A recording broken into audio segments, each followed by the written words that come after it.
നമസ്കാരം. ഈ വർഷത്തെ ഏറ്റവും വലിയ ഒരു തമാശയാണ് ഞാൻ നിങ്ങളെ കാണിക്കാൻ പോകുന്നത്. ഭട്ടാചാര്യയുടെ ലളിത ജീവിതം പൊതുരംഗത്ത് പ്രവർത്തിക്കുന്നവർക്ക്, പ്രത്യേകിച്ച് കമ്മ്യൂണിസ്റ്റുകൾക്ക് ഉത്തമ മാതൃകയാണ്. പിണറായി വിജയൻ മുഖ്യമന്ത്രി. നമ്മുടെ മുഖ്യമന്ത്രി പിണറായി വിജയൻ കൊടുത്ത ഒരു അനുശോചനക്കുറിപ്പിലാണ് ഈ പാരഗ്രാഫ് ഉള്ളത്. നിങ്ങളൊന്ന് ആലോചിച്ച് നോക്കൂ. ബംഗാളിലെ അവസാന CPM മുഖ്യമന്ത്രിയായിരുന്ന ബുദ്ധദേവ് ഭട്ടാചാര്യ എളിമയുടെ ആൾരൂപമായിരുന്ന, ദരിദ്രരായ ഒരുപാട് മനുഷ്യർ ജീവിക്കുന്ന നാട്ടിൽ ഞാൻ ആഡംബരത്തിന് കീഴ്പ്പെടരുത് എന്ന് മനസ്സിൽ കരുതിയ, അങ്ങനെ തന്നെ ജീവിച്ച ബുദ്ധദേവ് ഭട്ടാചാര്യ അന്തരിച്ചു. ബംഗാളിൻ്റെ CPMലെ അവസാന മുഖ്യമന്ത്രിയായിരുന്നു. ഒരു പരിധിവരെ CPMൻ്റെ പതനം കണ്ട് ഹൃദയം നൊന്തായിരിക്കണം അദ്ദേഹം മരിച്ചിട്ടുണ്ടാവുക. പക്ഷേ അദ്ദേഹവും മനസ്സിലാക്കാതെ പോയൊരു കാര്യമുണ്ട്. ആ ആശയം, കമ്മ്യൂണിസം എന്ന ആശയം ഇനി ഈ നൂറ്റാണ്ടിൽ വിലപ്പോവില്ല.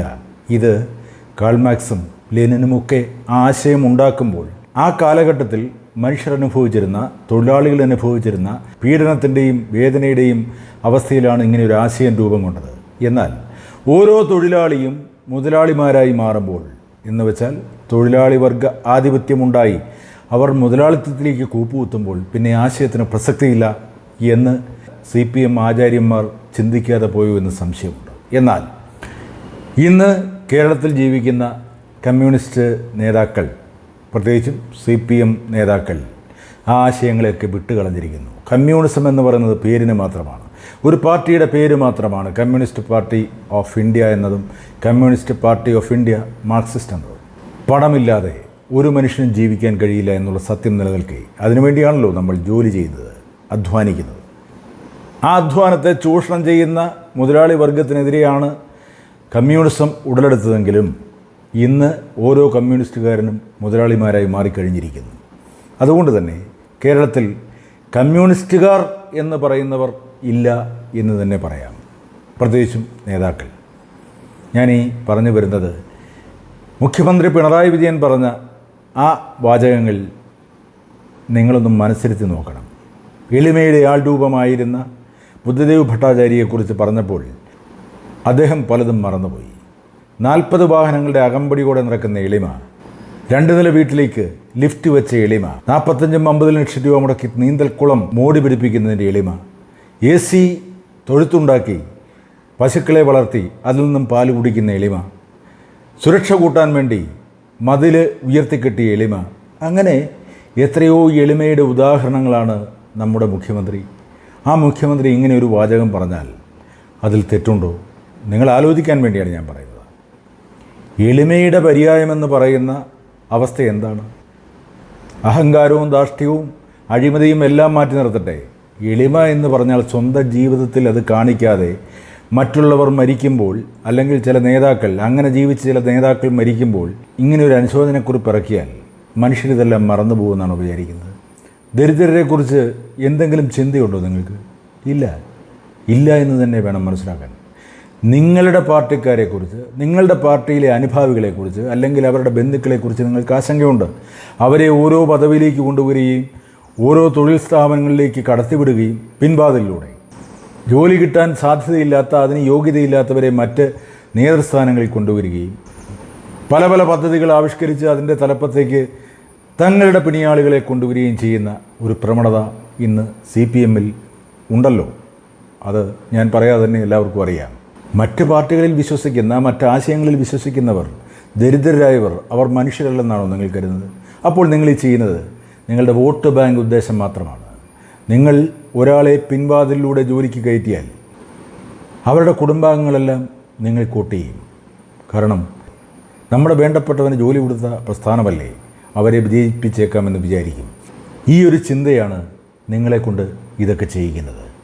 ഇപ്പോൾ ചില ന്യൂനപക്ഷ മതങ്ങളെ പ്രീണിപ്പിക്കാൻ വേണ്ടി നിങ്ങൾ ചെയ്യുന്നത് അതും വോട്ട് ബാങ്ക് ലക്ഷ്യം വെച്ച് തന്നെയല്ലേ?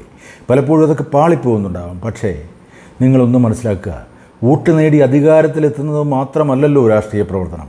ഒരു രാഷ്ട്രീയക്കാരൻ, പൊതുജന സേവനം നടത്തണമെന്ന് ആഗ്രഹിക്കുന്നവർ, പൊതുപ്രവർത്തകർ, അവർക്കെന്തിനാണ് രാഷ്ട്രീയം? അവർ ജനങ്ങളുടെ ഇടയിലേക്ക് ഇറങ്ങി ജനങ്ങളുടെ കൂടെ പ്രവർത്തിക്കേണ്ടവരല്ലേ? അവർ അധികാരത്തിൽ വന്നാൽ ഏതെങ്കിലും തരത്തിൽ തങ്ങൾക്ക് ഗുണം കിട്ടും എന്ന് കരുതി അവരെ വോട്ട് ചെയ്ത് വിജയിപ്പിക്കുന്നു. അവർ വോട്ട് നേടി വിജയിച്ച് അധികാര കസേരയിലെത്തി സുഖശീതളിമയിലേക്ക് പോയി കഴിയുമ്പോൾ ഈ വോട്ട് ചെയ്തവരെ മറക്കുന്നു. വീണ്ടും 5 വർഷം കഴിയുമ്പോൾ കൃത്രിമ ചിരിയോടെ നിങ്ങൾ അവരുടെ മുമ്പിലേക്ക് എത്തുന്നു. ഇതല്ലേ സംഭവിച്ചുകൊണ്ടിരിക്കുന്നത്?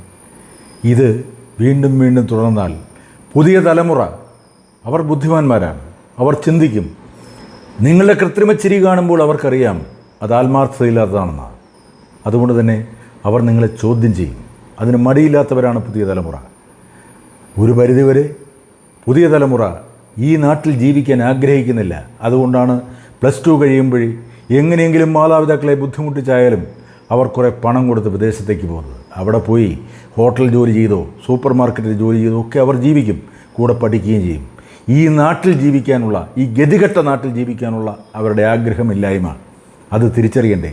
നിങ്ങൾ വിദേശ യൂണിവേഴ്സിറ്റികൾ കേരളത്തിലേക്ക് കൊണ്ടുവരുന്നു എന്നൊക്കെ പറഞ്ഞ് നിയമസഭയിൽ കിടന്ന് ചില വാചകക്കസർത്തുകൾ നടത്തുന്നു എന്നല്ലാതെ ജീവിക്കാനുള്ള എന്ത് സൗകര്യമാണ് ഈ നാട്ടിൽ ഒരുക്കി കൊടുക്കുന്നത്? അതുകൊണ്ട് തന്നെയാണ് ഈ യുവതലമുറ പോകുന്നത്. മന്ത്രി സജി ചെറിയാൻ ഒരിക്കൽ പ്രസംഗിച്ചു, 10ാം ക്ലാസ് A+ മേടിക്കുന്നവർക്ക് സ്വന്തം പേര് പോലും എഴുതാൻ, അല്ലെങ്കിൽ മലയാളത്തിൽ എത്ര അക്ഷരമുണ്ട് എന്ന് പോലും അറിയില്ല എന്ന്. അതിൻ്റെ ഒരു ഉദാഹരണം ഈ കഴിഞ്ഞ ദിവസം ഉണ്ടായി. ഫെഫ്ക ഡബ്ബിംഗ് ആർട്ടിസ്റ്റുകളുടെ യൂണിയൻ ഒരു ഓഡീഷൻ നടത്തി. ഒരു ദിവസം അവിടെ പോയി ഓഡീഷനിൽ പങ്കെടുക്കാൻ കഴിഞ്ഞപ്പോൾ എനിക്ക് മനസ്സിലായി, +2 കഴിഞ്ഞവർ, ഡിഗ്രി പൂർത്തിയാക്കിയവർ, മലയാളികൾ, അവർക്ക് മലയാളത്തിലെ പല വാക്കുകളും അറിയില്ല, വാക്കുകളുടെ അർത്ഥം അറിയില്ല, അത് ഉച്ചരിക്കാൻ അറിയില്ല. ഈ ഒരു അവസ്ഥ, ഈ ദയനീയ അവസ്ഥ കേരളത്തിൽ ഉണ്ടായിക്കൊണ്ടിരിക്കുകയാണ്. ഖാദർ കമ്മിറ്റി റിപ്പോർട്ട് അത് ഒരിക്കലും നടപ്പാകില്ല എന്ന് മന്ത്രി ശിവൻകുട്ടി പറഞ്ഞു. ഖാദർ പറഞ്ഞു, ശിവൻകുട്ടിക്ക് എന്തെങ്കിലും രാഷ്ട്രീയ ലക്ഷ്യം കണ്ടുകൊണ്ടായിരിക്കും അങ്ങനെ പറഞ്ഞത്. പക്ഷേ ആ ഖാദർ കമ്മിറ്റി റിപ്പോർട്ട് അതിവിടെ നടപ്പാക്കിയാൽ പല കാര്യങ്ങൾക്കും സൊല്യൂഷൻ ഉണ്ടാവും. വിദ്യാർത്ഥികളുടെ പഠന നിലവാരം ഉയരും, അധ്യാപകരുടെ ജോലിഭാരം കുറയും, അങ്ങനെ ഒരുപാട് കാര്യങ്ങളുണ്ടായിരുന്നു. പക്ഷേ അതൊന്നും രാഷ്ട്രീയ ജീവികൾ സമ്മതിക്കില്ല. അവർക്ക് വിദ്യാർത്ഥികൾ പഠിച്ചാലെന്ത്, പഠിച്ചില്ലെങ്കിലെന്ത്. പക്ഷേ അധ്യാപകരെ സൂചിപ്പിക്കാൻ ശ്രമിക്കും. കാരണം അവർക്ക് വോട്ടുണ്ടല്ലോ. ഞാൻ വഴിതെറ്റിപ്പോവുകയാണെന്ന് വിചാരിക്കരുത്. ഇവിടുത്തെ രാഷ്ട്രീയ ഗതികേടിനെക്കുറിച്ച്, ഇവിടുത്തെ ജനങ്ങൾ അനുഭവിക്കുന്ന ബുദ്ധിമുട്ടുകളെക്കുറിച്ച് പറഞ്ഞ് മടുത്തു. ഞാൻ മാത്രമല്ല, ഒരുപാട് മാധ്യമപ്രവർത്തകർ, ഒരുപാട് സാമൂഹ്യ പ്രവർത്തകർ, ഒരുപാട് വിമർശകർ ഒക്കെ പറഞ്ഞ് മടുത്തിരിക്കുകയാണ്. ആ മടുപ്പിൻ്റെ അംശം ജനങ്ങളിൽ നിന്നും മാറ്റുക, അവർ ചിന്താശീലരായി ഈ രാഷ്ട്രീയ കള്ളന്മാരെ തിരിച്ചറിയാൻ ഇടയാവട്ടെ. അത്രമാത്രമേ ഈ വീഡിയോയിലൂടെ എനിക്ക് പറയാനുള്ളൂ. Thank you.